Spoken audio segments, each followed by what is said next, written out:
오늘 우리에게 주시는 하나님의 말씀은 우리 빌립보서 4장 8절에서부터 13절 말씀 보도록 합니다.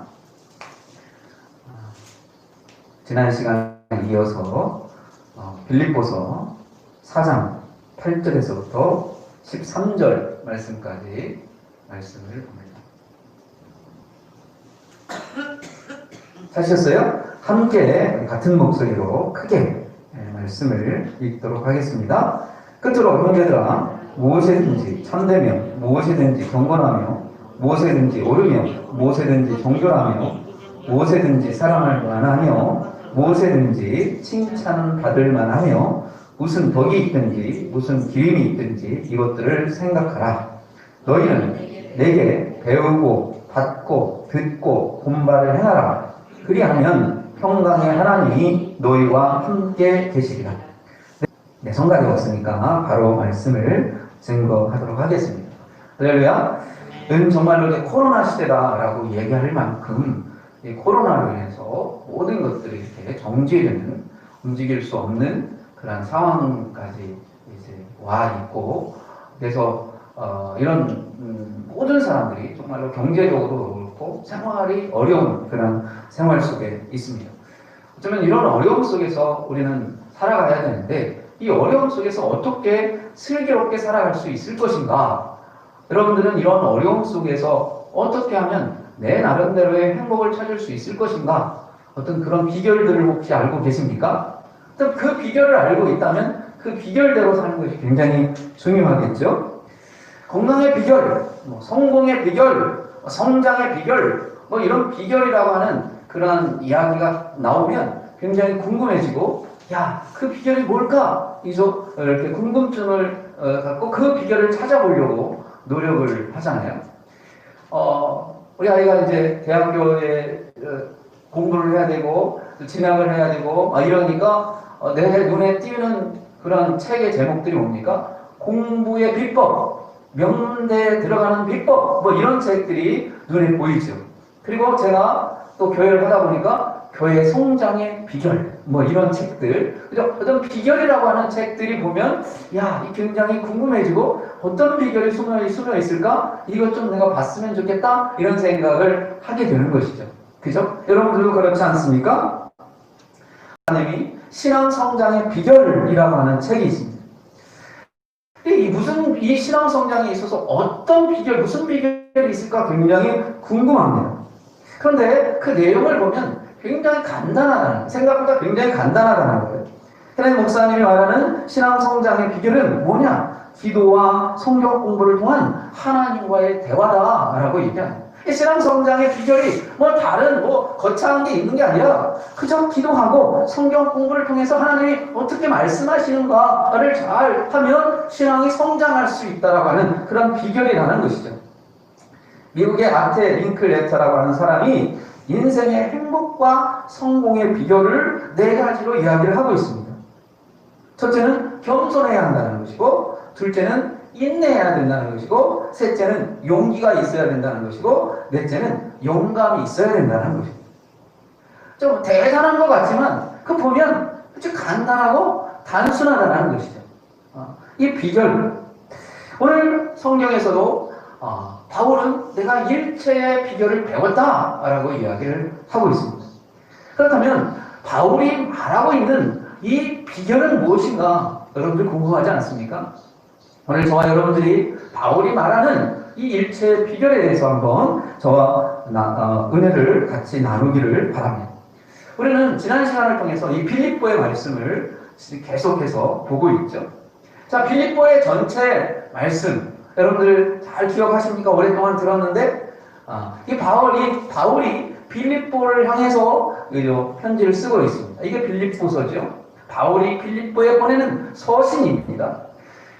이 빌립보가 세워질 수 있었던 최초의 집은 누구였습니까? 루디아라고 하는 그 여인을 통해서 이제 그 루디아가 자기 집을 내어놓고 거기서부터 이제 그 빌립보 교회가 출발을 하는 것이고, 그로 인해서 그런지 이 빌립보는 여성들이 상당히 많았던 그런 교회였고, 그러다 보니까 따뜻한 정이 있었고, 그 다음에 세밀함이 있었습니다. 그래서 바울이 어려울 때 그들이 헌금을 해서 또 똑같이 한번 어려우면 모든 사람들이 다 어렵잖아요. 근데 어려움 속에서도 그들이 헌금을 해서 바울을 돕는 그런 역할을 했던 것이죠. 이런 상황 속에서 바울은 이제 편지를 보내면서 우리가 지난 시간에 어떤 이야기를 했습니까? 우리가 주 안에서 서야 된다. 바울은 우리가 주 안에서 서기를 원하고 있습니다. 우리가 주님 안에서 서야 된다. 주님 안에서 서는 것은 뭡니까? 우리가 땅의 것을 생각하지 말고 우리의 신입권이 하늘에 있다는 것을 우리는 명심하잖아요. 그래서 우리는 주 안에서 서야 된다는 거죠. 그러면 우리가 할 수 있는 것이 뭐였다라고 얘기를 했습니까? 주 안에서 같은 마음을 품어야 된다. 같은 마음을 품기 위해서는 어떻게 합니까? 조율을 해나가죠. 생각들은 모든 사람들의 생각이 다 다를 수밖에 없는 거예요. 그렇기 때문에 이 사람이 말하는 것과 이 사람이 말하는 것 서로 다를 수 있지만 그 다른 것을 조율해 가야 되는 것이죠. 조율한다는 것은 뭡니까? 내가 희생을 하는 것이죠.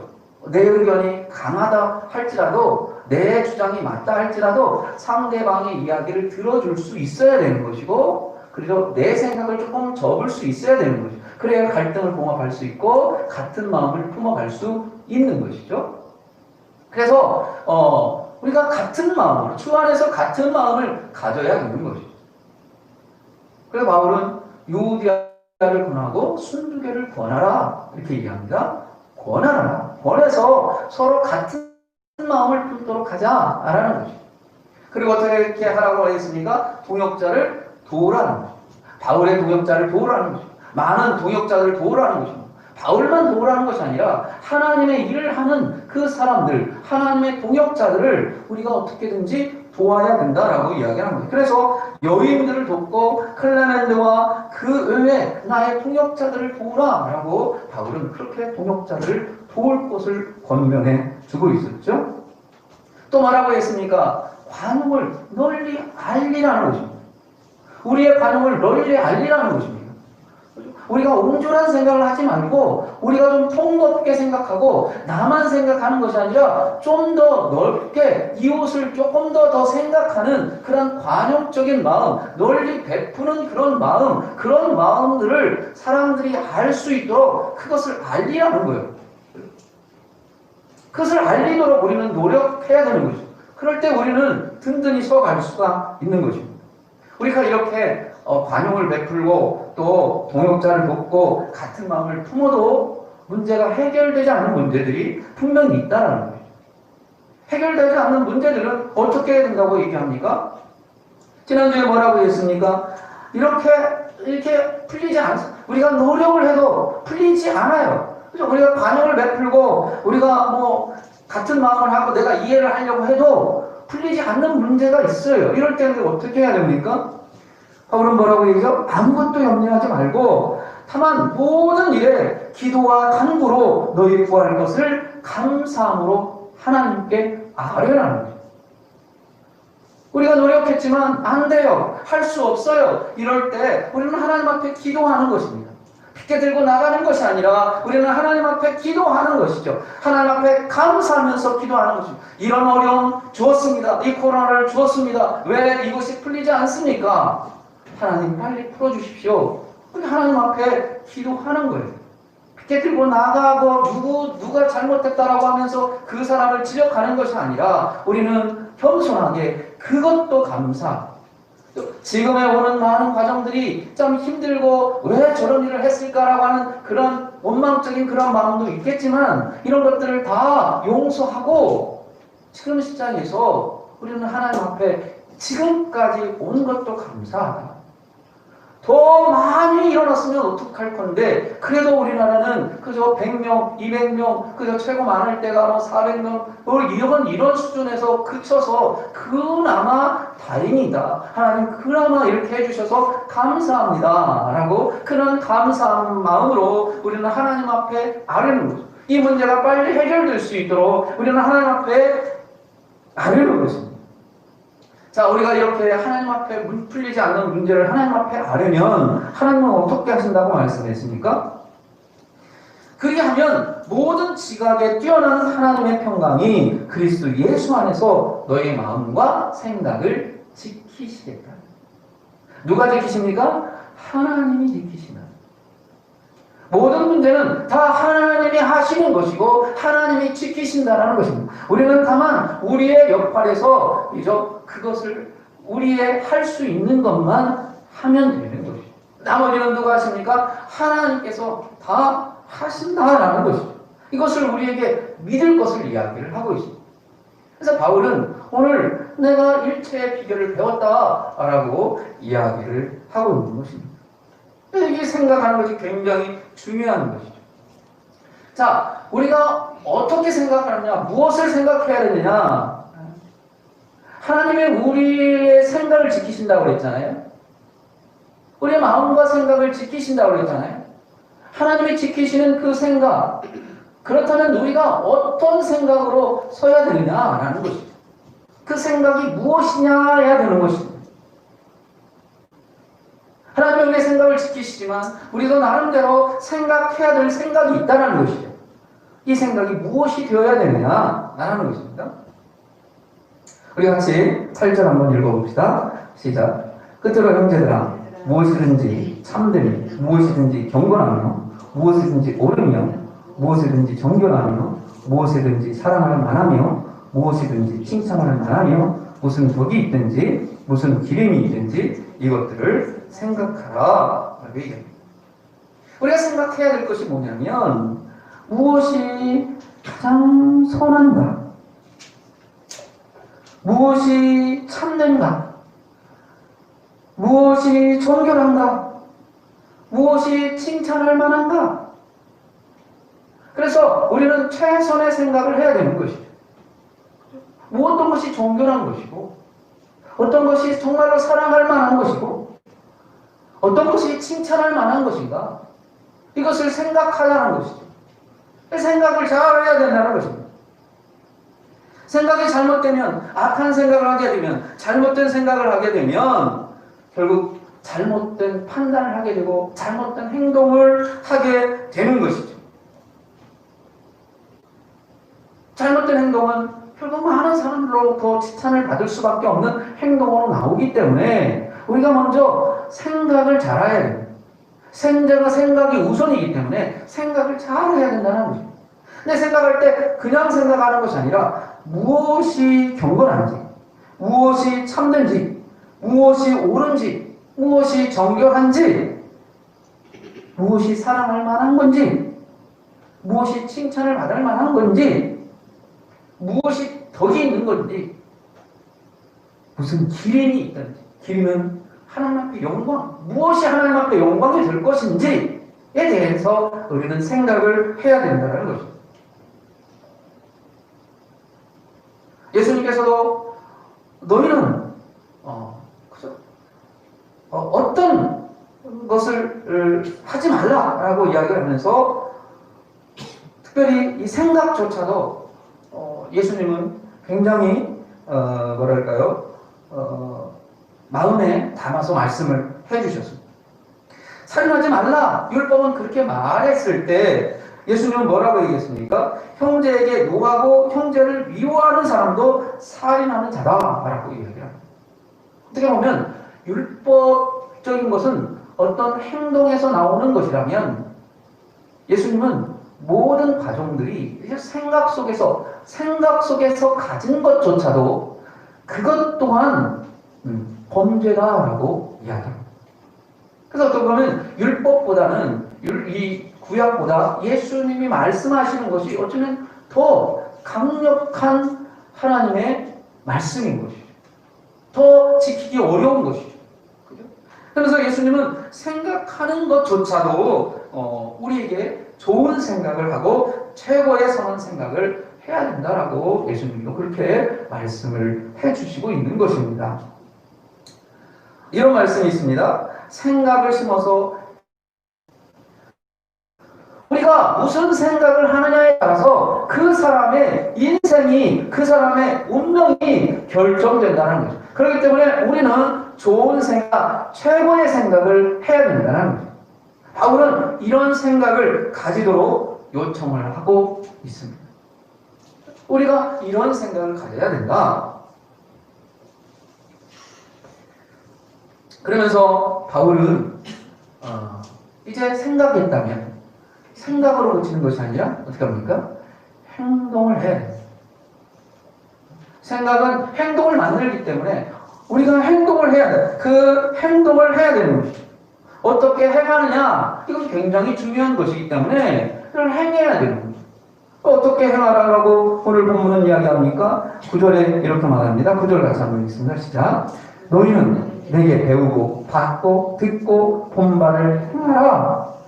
바울은 뭐라고 합니까? 배우고 받고 듣고 본 바를 행하라.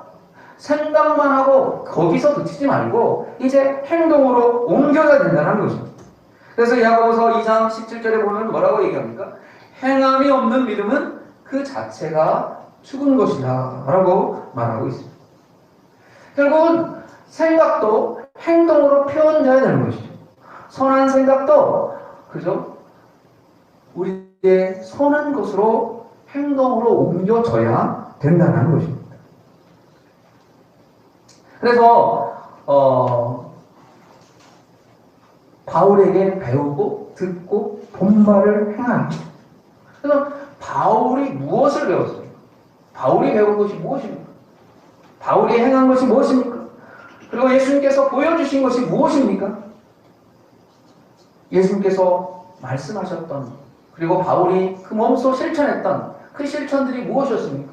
예수님께서 가장 강조하셨던 것이 무엇이었습니까? 우리 기독교의 가장 중요한 요점이 핵심이 무엇입니까? 십자가이지 않습니까? 그 십자가의 중심은 무엇입니까? 사랑이라는 것입니다.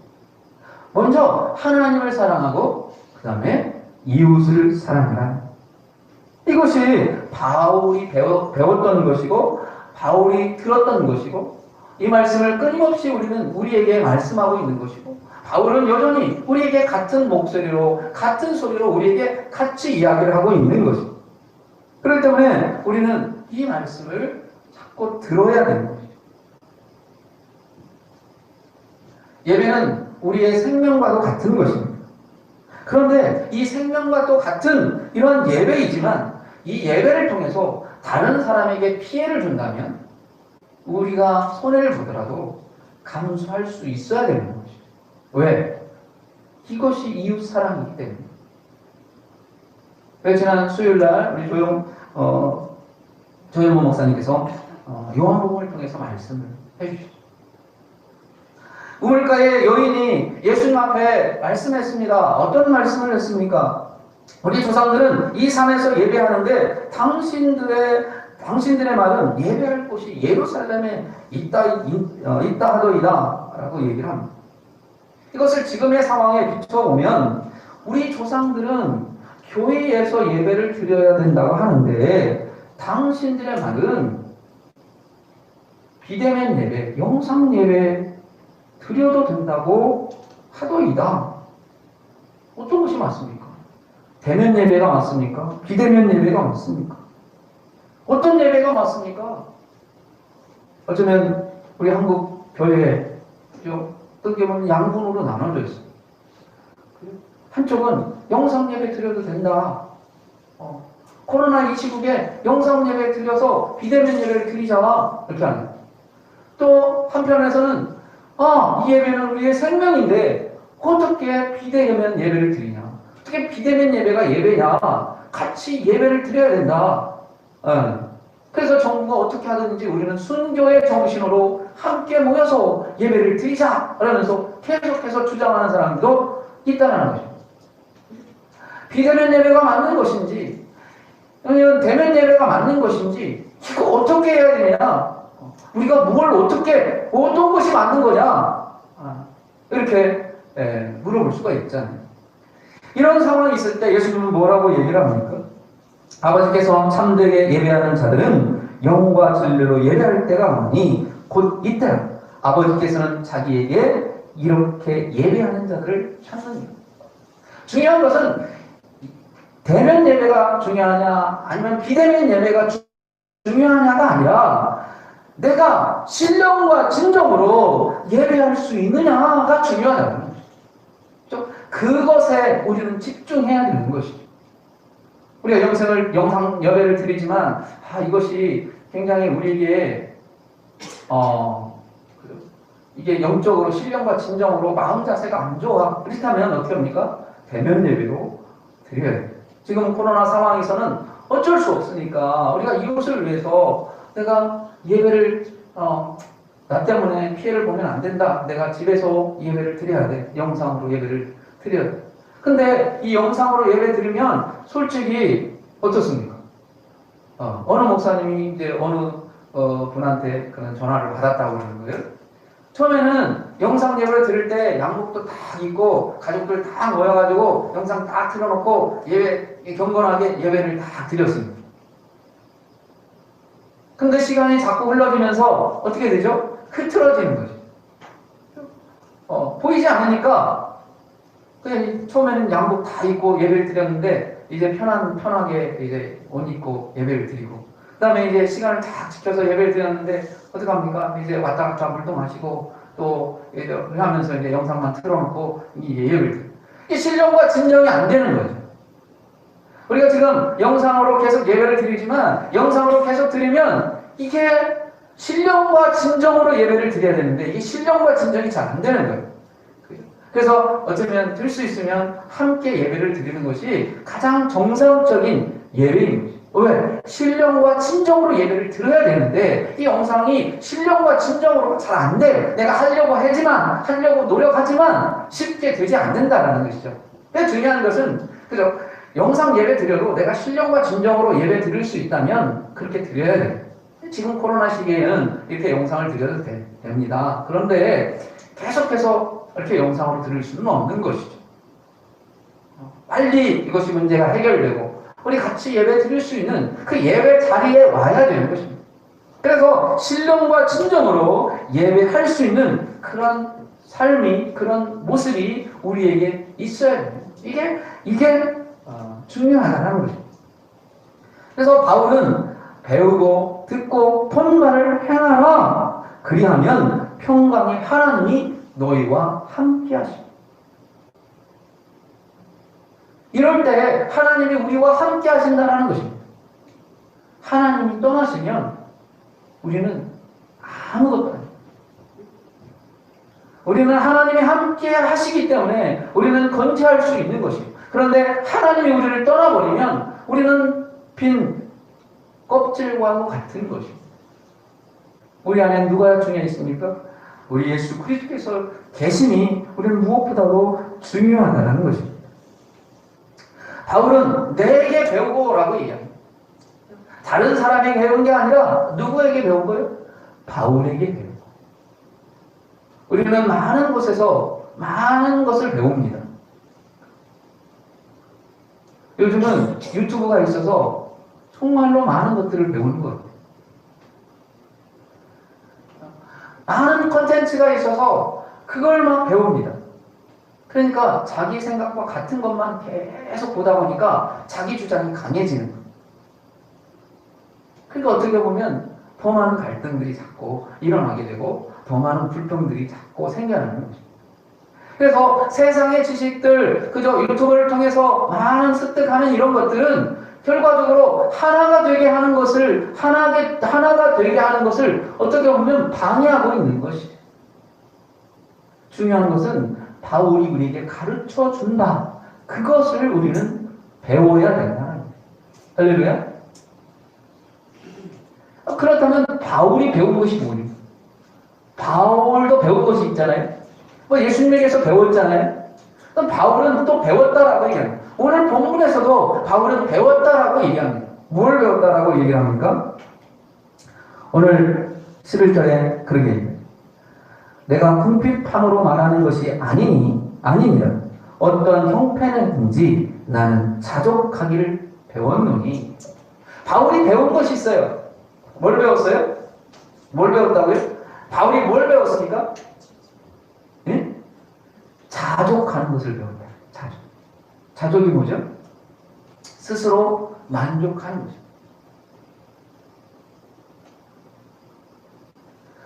우리도 만족하는 것을 배워야 된다.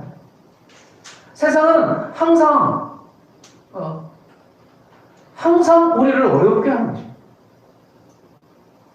지금 뭐 코로나로 인해서 뭐 우리를 핍박한다라고 얘기를 하고 있지만, 우리에게 오는 마음 핍박은 이것만 아니었다라는 거예요. 과거부터 더 심한 것들이 우리를 두르고 있었고, 여러 가지로 우리를 핍박하고 있는 거예요. 제가 오늘날 우리가 가장 교회가 힘든 것은, 제가 볼 때는 정부가 우리를 예배를 못하게 막는 것이, 이런 것이 힘든 게 아니라 세상이 반하는, 많은 사람들이 보는 그리스도인이라고 하는 그런 시각이 엄청난 우리에게는 핍박입니다. 저는 그런 생각을, 정부에서 예배 드리지 말라, 이거 핍박인데, 핍박이라고 생각하면 핍박이겠지만, 그보다 더 큰 핍박은 뭐냐? 세상 사람들이 그리스도인, 예수 믿는 사람, 저 사람들은 왜 이렇게 고집만 부려? 다른 사람들에 대한 이타심이 없어? 왜 교회가 왜 골수야? 왜 생각이 편협해 있어? 뭐 이렇게 보는 시각이죠. 그런 시각들이 우리에게는 더 큰 핍박입니다. 그래서 바울 시대 때는 예수님을 믿는 사람들이 종교에서 막 핍박하고 감옥에 가두고 이렇게 했지만, 사회적 분위기는 어떤 분위기였습니까? 야, 그래도 교회 다니는 사람. 야, 그래도 교회 다니는 사람이 정직하고, 그래도 교회 다니는 사람이 바르고, 그래도 교회 다니는 사람들이 그래도 뭔가 옳은 행동을 하고 있구나. 이 사회적 시각이 그리스도인에게 굉장히 좋았습니다. 그 어려운 핍박 속에서도, 그 고통 속에서도 자기의 신념을 지키고, 자기의 진리를 지키고, 자기의 가지고 있었던 그런 정신이 흐트러지지 않고, 정말로 옳은 생각을 하려고 하고, 정말로 바른 길을 가려고 하고, 바로 정결한 삶을 살려고 하는 그 모습들이 보인다. 정부는 핍박을 하지만 사회 분위기가 그리스도에 대한 이미지가 굉장히 좋았습니다. 그래서 핍박을 당하지만 나도 나중에 기회가 된다면 나도 교회에 가고 싶어 라고 하는 그런 마음이 있었습니다. 그런데 지금은 어떻습니까? 지금은 그것이 아니라는 거예요. 그래서 우리가 가장 큰 핍박은 정부의 핍박이 아니라 시선의 핍박입니다. 예수 안 믿는 사람들이 바라보는 그 핍박이 우리에게는 훨씬 더 큰 핍박이라고 하는 것이죠. 그런 핍박 속에서 우리는 어떻게 해야 되느냐? 바울은 그것을 배웠습니다. 그 배움이 뭐였습니까? 자족하는 것이었다. 자족하는 것. 스스로 감사하고 스스로 기뻐하고 이런 것들을 자기 스스로 찾아냈다는 거예요. 그래서 바울은 뭡니까? 주 안에서 항상 기뻐하라. 내가 다시 말하노니 기뻐하라 라고 해요. 어쨌든 세상은 우리를 슬프게 합니다. 세상은 우리를 괴롭게 합니다. 세상은 우리를 계속해서 질타하고 세상은 우리를 계속해서 여러 가지 이유로 핍박합니다. 예수 안 믿는 사람들은 끊임없이 예수 믿는 사람에 대해서 여러 가지 이야기를 쏟아냅니다. 이런 것이 핍박입니다. 이런 핍박 속에서 우리가 어떻게 해야 되느냐? 그런 우리를 핍박하는 사람들을 우리도 막 그 사람들에게 우리 막 항의하고 그 사람 나쁜 놈들이라고 우리도 같이 막 돌 던지고 그래야 되냐? 바울은 그러지 않습니다. 뭐라고요? 자족하기를 배웠다는 거예요. 그들이 아무리 그런다 할지라도 우리 스스로 감사하고 우리 스스로 감사할 조건을 찾고 우리 스스로 기뻐할 수 있는 그 조건을 내가 찾아내는 것이죠. 이것이 바울이 배웠던 모습입니다. 나는 자족하기를 배웠습니다. 우리는 스스로 자족할 수 있는 것들을 배워가야 되는 줄 믿습니다. 그래서 12절에 뭐라고 얘기합니까? 나는 비천에 처한 줄도 알고 풍부에 처할 줄도 알아. 모든 일 곧 배부름과 배고픔과 풍부와 궁핍에도 처할 줄 아는 일체의 비결을 배웠노라. 바울은 이런 과정에서 일체의 비결을 배웠다는 거죠. 이게 이게 바울의 배움이었어. 이런 배움을 우리도 배워야 된다는 것이죠. 그리고 이것을 배우고 받고 듣고 본받을 행하는 것이 우리의 모습이고 우리가 살아가야 될 삶의 비결이다라고 말씀해주고 있습니다. 마지막으로 13절은 뭐라고 얘기합니까?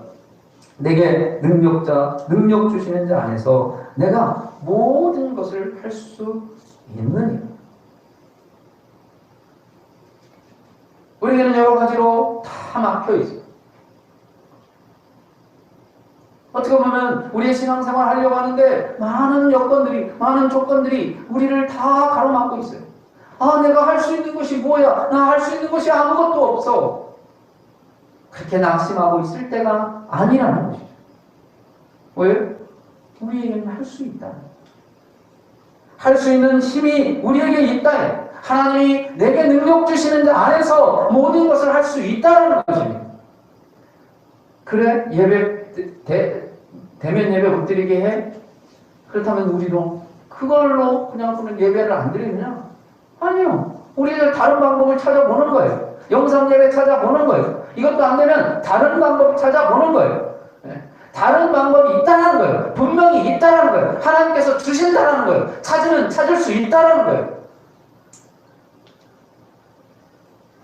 어떤 조건 속에 우리는 할 수 없어가 아닙니다. 정부가 그렇게 하니까 우리는 예배 드릴 수 없어가 아닙니다.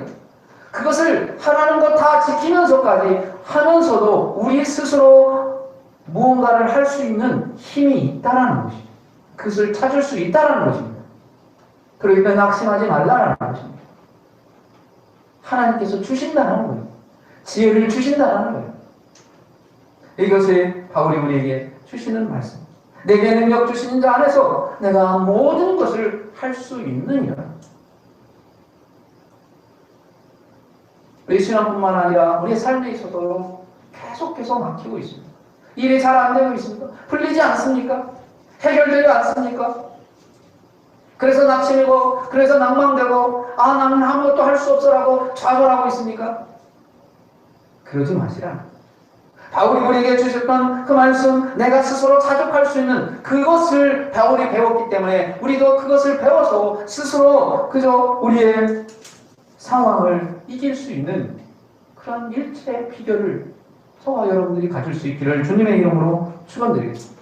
그래서 낭망하지 말고 우리가 할 수 있는 것을 찾아서 분명히 할 수 있다라고 하는 우리 주님께서 주시는 그 말씀을 붙들고 나름대로 최선을 다해서 삶을 살아갈 수 있는 귀한 은혜가 저와 여러분들에게 있기를 주님의 이름으로 축원드리겠습니다. 기도합니다.